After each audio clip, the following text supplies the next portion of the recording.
Welcome to another edition of our weekly wind-up. I'm Donna Marie, your host, and today our panel consists of Councillor Andrew Cooper, representing the Green Party in Huddersfield, and Councillor Cooper will also be running in this year's election for the Huddersfield division. We also have David Ridgway. He's a weekly wind-up resident. He's also a councillor, but today he's not wearing his councillor hat. Our topic, as usual, is insightful and very topical, and we're looking at, first of all, Tesco in Huddersfield. Was it a deal or is it a steal? We're also looking at the celebrity issues that have been happening, where we wonder whether it's a witch hunt or it's just trying to bring people down. And our final topic will be the Miss Universe beauty pageant, which will be held on the 25th of this month. Of course, we'd like you to get in touch with us and participate in our program, and you can do so by contacting us at info@kirkleeslocaltv.com or on Twitter at The Weekly Windup. So thank you very much for joining us, and we will begin. So let's look first of all at a very topical issue. Tesco in Huddersfield. Is it a deal or is it a steal? Now, sometime last year there was an item in the news that says the deal might not go through. The council and Tesco both denied that it was so. However, today, as we speak, the deal has fallen through. So between Tesco and Kirklees Council, we have some egg on our faces. I'm not sure how many of my viewers like egg. I certainly don't, especially when it's not properly cooked. So I'd like to talk to my panel for a minute. Now that it's official panelist, what exactly is going to happen? Certainly, someone spoke to a member of staff at Tesco and they said they're actually happy because the roof leaks and that money could be spent fixing the roof. So my question to you then, sir, how first of all do we solve a problem like Tesco or indeed Kirklees?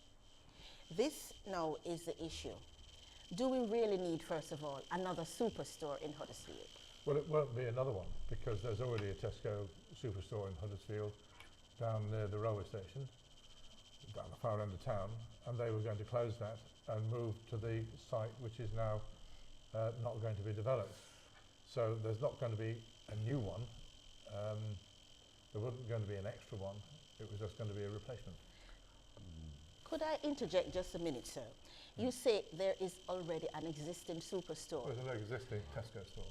Well, if we say superstore, we're looking at the magnitude of, say, Sainsbury's, the one just further across. Would you classify that small store as a superstore or just an ordinary store? No, just classified as a Tesco. I see. As it was a Tesco. I think perhaps it was the first supermarket built in in the Huddersfield area, apart from the co-ops and lodges, and it's a Tesco supermarket.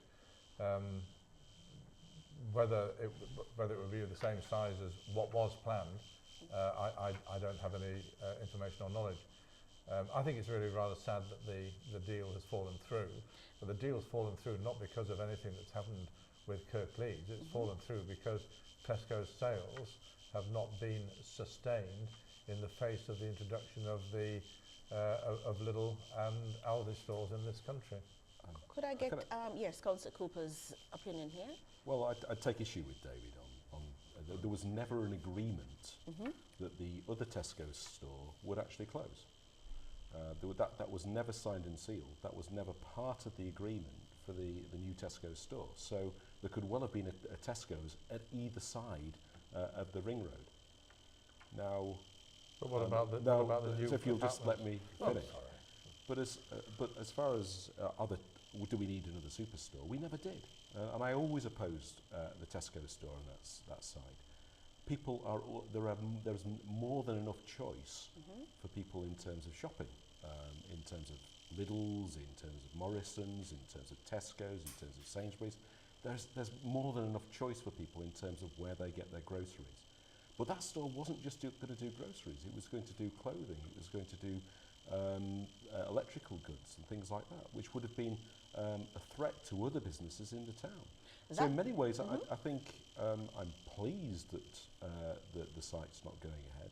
What I am concerned about is about the what's going to happen to that bit of land and happen to that site. But before we get to that discussion about the land, can I just ask then, any of you both, how then would the competition view such a move? Because the main reason, as you said, is because Aldi and Lidl are doing so well, and so Tesco sales has certainly declined. How then will the competition view this? Do you think, or do you see a rushing of competition to actually get that site because Tesco has decided not to? Probably not. There's only so much shopping people can do. There's a limited amount of money that people can spend on stuff. And so really all another supermarket would be doing is trying to take more of that share away. So they would be cannibalizing, would they be cannibalizing on each other's sales then?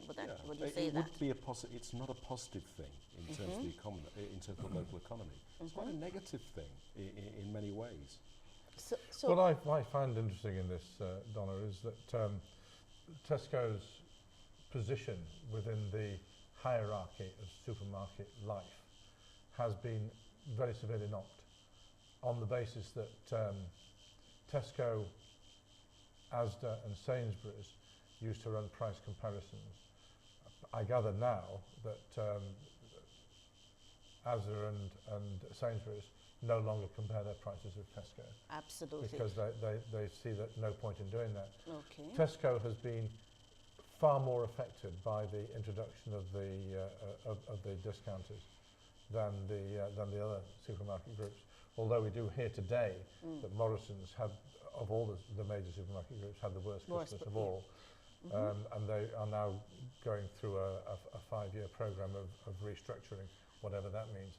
But it's not just in Huddersfield. I mean, there are 46 sites across the country where Tesco has now said they will not move forward. Could I just interject for a minute there? Because we have been focusing solely on Tesco. Okay, that's fine. Let us bring the discussion back locally into Huddersfield. Let us look at the responsibility of the council. Can I ask, gentlemen, because you are both in a position of knowledge, who in Kirklees Council is or has been responsible for putting this deal through? That's the first question. I'd just like to say initially that I and the Green Party on Kirklees opposed the deal right from the very start and have been consistent on that right the way through. And we are alone in the parties on the council to have that position. As far as the responsibility for the deal is signed and sealed, and there is a contract between Tesco's and the council. If Tesco's don't hand over the money for the site, they're in breach of that contract. And so that would be a legal matter between the council and Tesco's. So there isn't an issue in terms of the money. The real issue is about the possibility of that being a derelict site for the next 9-10 years. What really we ought to be asking is why planning permission was given to Tesco's for a full 9 years for them to actually get that site off the ground. Okay. That's the real scandal here, that councillors allowed Tesco's to have that amount of time to leave that site in a decaying state. Can I then ask you then, David, if you would like to answer that question for me, please? Well, I'll go further actually, and I mean I don't disagree with what Andrew said, and he's quite right in saying that the Green Party did sit in opposition to these proposals. Getting a brand new sports centre in this deal was, in the Liberal Democrats' point of view, a reasonable way forward, because the old sports centre was becoming old, not fit for purpose, leaking roof, etc., etc. But the manner in which the council has rolled out its processes in what we're going to gain from all of this has not been good. There are a number of sporting organisations who are now feeling deeply deprived because that which they had at the Southgate Sports Centre will not be available at the new sports centre, Okay. etc. So maybe the answer here is to keep the old sports centre as a sports centre, pass it over to the public to run it in competition with the council sports centre. Okay. And keep the voters happy. Can I really want to come back on that because We're spotted for time, so quickly then, please. certainly, Yes. what David is David's only really told half the story because it's like saying that somehow or other the deal with Tesco has paid for a new sports centre at the top end of town. That didn't happen. Only a small proportion of the cost of those sports centre was covered, and a much larger capital cost is being borne by council taxpayers. So the question is, was it a good deal? I don't think it was a good deal. All right. Would the money have been better spent trying to improve and refurbish the existing sports centre? I believe it would. Okay. And it's a vanity project by possibly a certain council leader who's no longer with us. Well, I totally agree with that. And so Totally agree with that's the real issue here. And the real sadness is that it's next door to the old income tax building, which is Crown Buildings, which is half used, and the Crown Service doesn't want it anymore. And opposite, Southgate Buildings, which was used by Kirklees Education, which is now empty. So the whole of that part of Kirklees is now empty, Okay. which is disturbing. All right, It's gentlemen. disturbing, and I'm glad I voted against the deal. All right, gentlemen. Well, other parties did. Gentlemen, we're going to have to wrap up this particular section because of time, of course. So basically, the view is that both parties, or my panelists, agree that they were actually not in agreement with the site and with Tesco taking over the site. The contract is for 9 years. The site might be left derelict. What is what I would say? What is the cost to the Kirklees taxpayer, and how can this be negated? Certainly, one suggestion is perhaps to take back the site and the sports centre and give it to the public to run, or we could look at seeing other ways of incorporating maybe some social housing. We never know. There certainly is area for further and future discussions, which I'm sure we will have at this site again. Put the kettle on, make a cup of tea, don't stay too long, we'll soon come back. Thank you.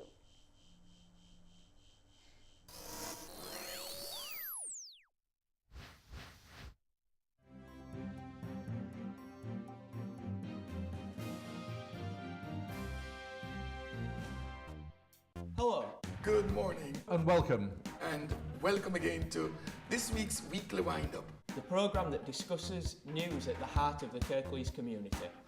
So a lot of people come, not for food growing, surprisingly, but because they're really passionate. It's been people in Huddersfield who have been taking part in the challenge, and it's basically asking people to only eat and drink for £1 a day. Tell people, go to the market, forget Sainsbury's, Tesco's, go to the open market, you will get 10 times the amount of fruit and vegetables, and it's fantastic.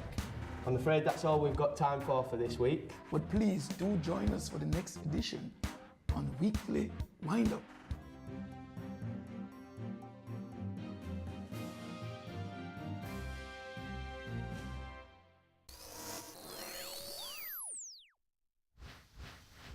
Thank you for joining us. Welcome back. We just talked about the Tesco store and the not getting through the deal with the council. Very informative and incisive, and it engendered a lot of discussion. We hope that we might be able to have further talks on that at some point. So don't go, stay tuned and watch this space. So the next topic we're going to look at is opening up a can of worms, or celebrity witch hunt. Now, since the recent issue with the deceased celebrity, who was a famous deceased celebrity, it would appear as if every person, every public figure, every political person has a skeleton in his or her closet. Almost every day you hear of somebody going down because of what they did 20, 30 years ago. But what we want to understand on today's program is, are these accusations real? How can you be living in a country for 30, 40 years, watching somebody who has wronged you? You said nothing until now. How could that be? So our discussion, and I put it to my panelists today first of all, what is it then that has made someone or anybody decide against talking about any wrong that has been done? Is there a plot now to bring celebrities down, or is it a witch hunt? What is it? First of all, I'd like to ask, is there a fear factor for victims not coming forward? Anybody? I think it's a culture. There's certainly a culture. You look back at, there's a phrase used now which was, it was okay in the 70s. And there was certainly a culture that was going around when people felt that that was just normal behaviour, that people behaved towards young people and towards women in that way, and that therefore that was acceptable. And it never was. But of course, now the culture has changed, and that people who were afraid feel more comfortable coming forward, that they feel that there are other people who will listen to them, that they will be taken seriously, and that's what's been needed all along. There's also an element, that's quite correct.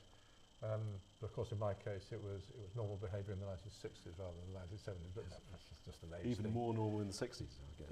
Even more normal in the 60s, yeah. But there's also the converse, that there is no doubt an element of people taking an advantage, and possibly an unfair or an untrue advantage,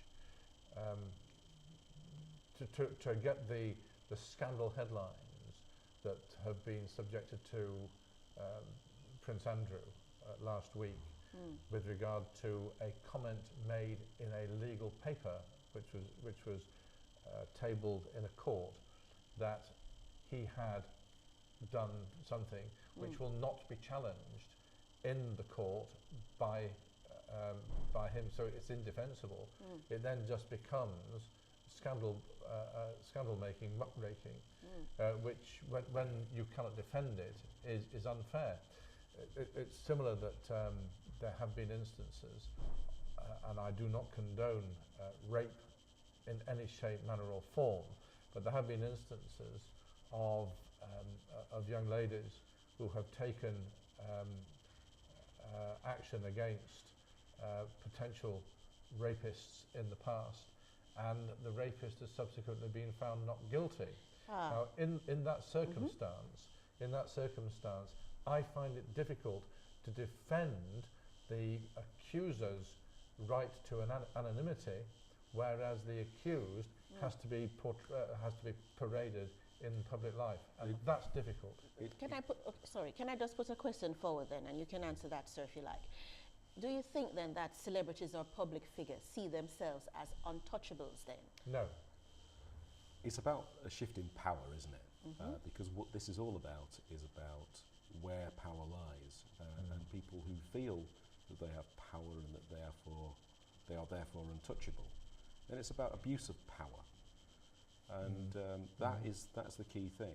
You know, there's with power comes great responsibility, as the phrase goes, and I think there's got to be a recognition that if you are in a position of authority, whether that's formal or informal, that there are expectations which come with that, and then that's about how you treat other people.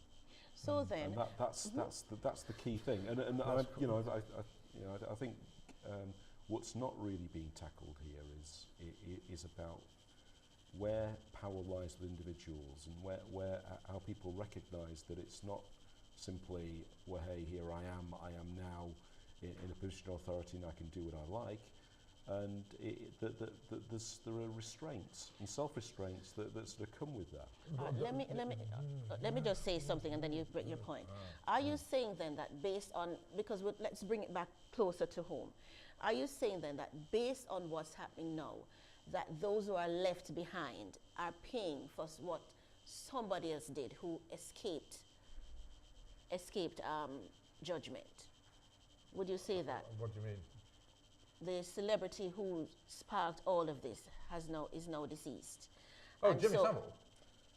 And so, as a result, people are Jimmy Savile was working in an industry where his word was the law, small l, and those who were employing him allowed him to act in the manner that he did, despite the fact there were, so it would appear, a long stream of complaints about his behaviour, and nobody did anything about it because it was more important for the ratings to be sustained by the media.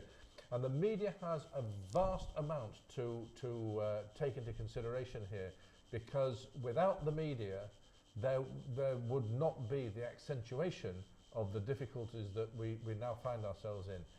I mean, if the media itself had decided, and indeed the Twitter followers had decided that, for example, Ched Evans was incorrectly convicted when his co-accused was found not guilty, then if the media campaign had been he should not be in prison, it would be very interesting to see what the reaction would be for him trying to get another job now. As it happens, he was convicted of rape, in my view, correctly, and he's now finding it difficult to get a job.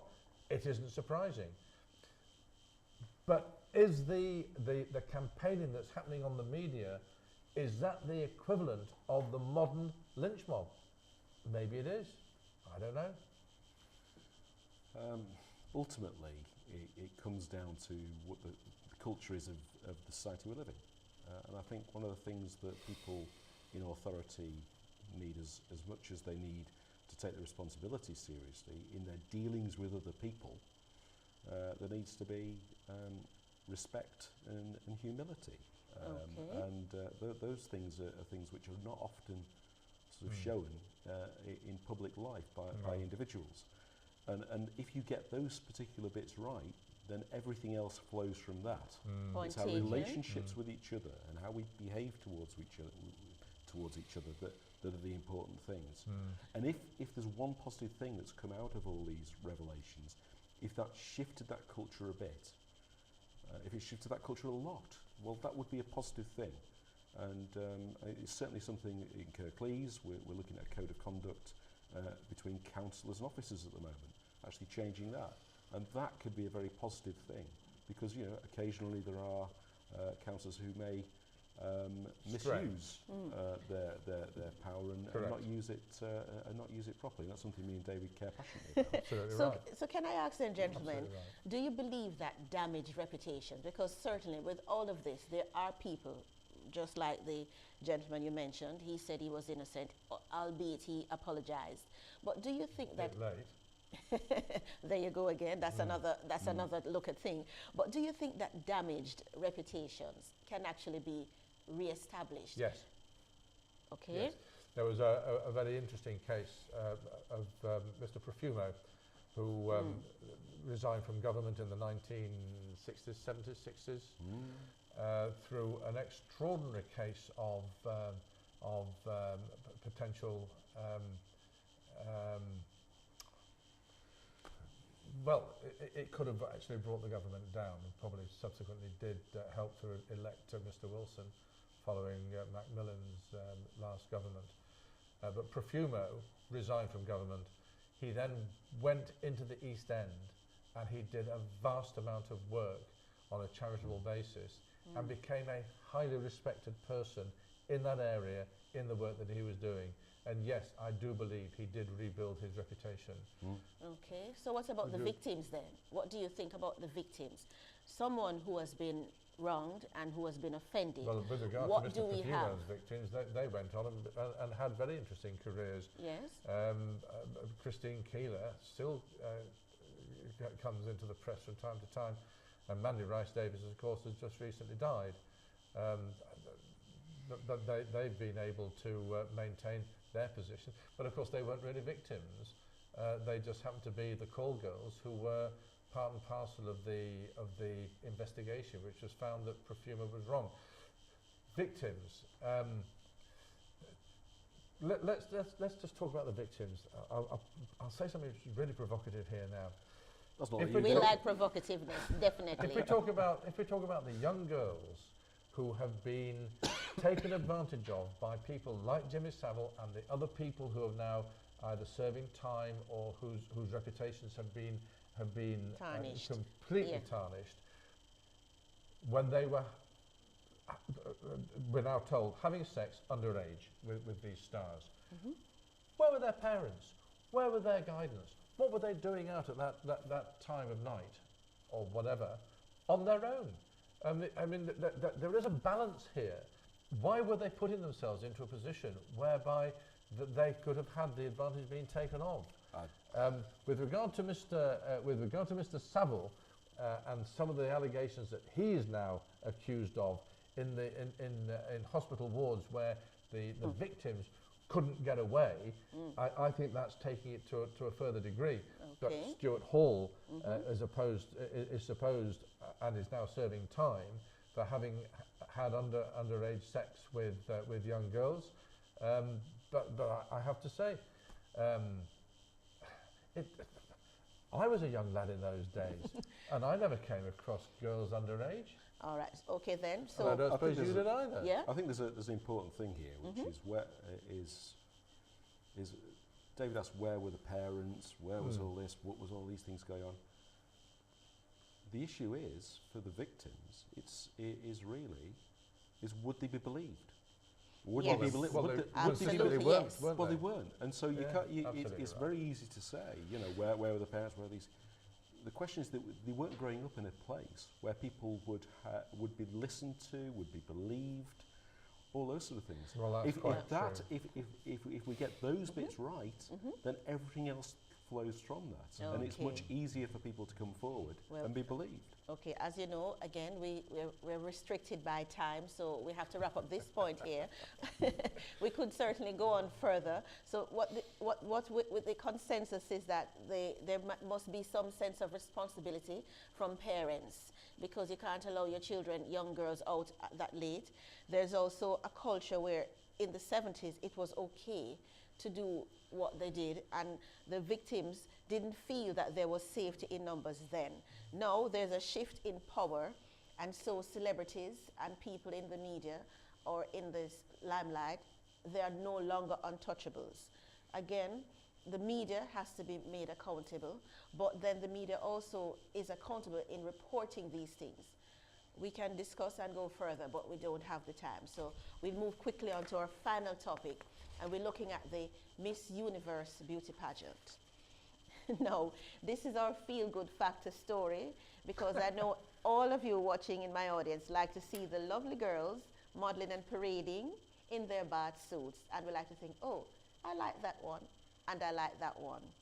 But can I just ask a question simply to you in my audience and to you on my panel? Are these contests really useful anymore? Certainly, the Miss Universe is now owned by Donald Trump, and he's a big media magnate and businessman. Lots and lots of money. So can we ask, is the competition still relevant, or is it a financial cash cow? If the girls want to engage in such activity, and if it gains the degree of viewer popularity when it comes onto our screens, then there is obviously a program which can be made and which can be screened. But by the same token, the question has to be asked: are the girls being exploited? And I suspect they probably are. Well, Donald Trump, who of course is more concerned about his hairline than I am, And his golf courses. and his golf courses, is now going behind this particular. What hairline? I aspire to a hairline. And here we are. There's David falling into the trap of looking at idealised versions of people, which I can only aspire to. Absolutely. And this is part of the issue here. Yes. And when we look at things like, there used to be the Miss World competition on UK television. It still is. It's not still on. It's still on mainstream UK It was the. competition. I watched it last. It was on in December. It was on the E channel. The E channel. Yes, and you would have to be subscribing to either That's a Yorkshire Virgin. channel. no, it's either Virgin or Sky to get it. Yeah. Well, there we go. You see, I don't subscribe to Sky, probably for Quite similar right. reasons. I'm not a big fan of Mr. Trump. But it's not on. You won't see it on BBC. You No. won't see it on ITV. It's not on the terrestrial channels. No. Because it's not seen for many people as relevant. It's seen as old-fashioned, Okay. and it's not something that people necessarily want to see anymore in the same way. If it was, it'd be up there. And I think it's the sign of we were talking earlier on about what was okay in the 70s. It's a sign of things moving on. Well, would you say then the real beauties are actually at home watching the telly, or perhaps in the audience? And what would you think? The beauties are not actually on stage. Would you say that, perhaps? You know, when the camera shot, when they do the camera shot of the audience, you see some really lovely women. Is it because they feel that they would be exploited, why perhaps they are not a part of the competition? But when you read some of the stories of the contestants in past years, there is absolutely no doubt at all they have been exploited. There are also, conversely, stories of some of the girls who have endeavoured to exploit the judges. I just feel that it's a bit of fuff and fluff, really. You know, with this Miss World Beauty pageant, looking at it and looking through, you weren't able to find I wasn't able to find a person that came from it that I could say, I know this celebrity. However, when I compared the Miss Universe to the Miss World, I could find one celebrity. Her name is Aishwarya Rai. She was Miss India. And the theme of the Miss World is beauty with a purpose. The Miss Universe pageant has no theme other than financial theme. What do we think? Well, I think these sort of competitions are very popular in South America. And yes. When you actually look at this and think, is there actually a relationship between the lack of opportunity for women? Is there a relationship between poverty and the popularity of these competitions? Is it that lack of options which actually drives people towards these sort of competitions? You like to think that one of the reasons that perhaps it's not such a big thing in this country is because there are more opportunities, hopefully, for women than there are in poorer countries where the opportunities are limited. So that's probably the real barometer of these competitions. That's probably one of the things we ought to look at and see, is it a positive thing that those competitions are not happening because it means there's other things for women to do? Perhaps I'm going to be devil's advocate here. Okay. I could possibly disagree, because when you look at the statistics in terms of the credentials of the contestants, medical student, model, businesswoman, these are not the ordinary Joe Blow or Sarah Jane off the street, actually. They are girls. In fact, the majority of them don't even live in the countries that they represent. So I'm not sure whether we could say it's because of lack of opportunities, perhaps. But if you look at young people today, young people in this country, I'm sure the same as in other countries, there are people who've gone through degrees, there are people who've gone through, got professional jobs, and find themselves working in careers that they never imagined they would, you know, often in retail, often in fast food joints and things. So it's just because somebody has got a good degree, or that they're somebody who's got a profession, doesn't necessarily mean that they have got lots and lots of opportunities. One of the most beautiful women in the world has died this week, and that was Anita Ekberg. And one of the most telling photographs that she had taken of her was in the fountain in Rome, which has really irritated the Roman authorities, because so many other people have tried to jump into that fountain and have photographs done in much the same way, and of course have not succeeded. Yes, yeah. She started her life as a beauty contestant. Marilyn Monroe started her life as a beauty contestant. There we go. Anita Ekberg lived to her 80s. Marilyn Monroe didn't. What's the moral from all of this?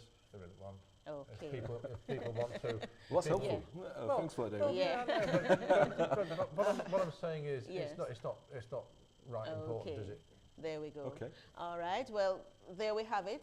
If there's a market, for it, certainly there will be people who will be willing to facilitate the market. For me, it's neither here nor there. I'm not sure whether I would fit into the beauty category. Oh, yes, I you would say the same thing My for my word. contestants, for don't my know. panelists. Yeah. But I would. nevertheless, I'll do what I can. you see what we do like this on the weekly wind up. It's winding up, and my two panelists are winding up their each other. I think that's absolutely great, keeping in with the theme. Anyway, I'd like you to join us next week. Of course, just to remind you, if you would like to take part or to just rehash and look at what we've done today again, we are contactable at info@kirkleeslocaltv.com or through our Twitter at The Weekly Windup. Thanks for joining us, and we hope to see you soon. I'm Donna Marie. It has been a pleasure.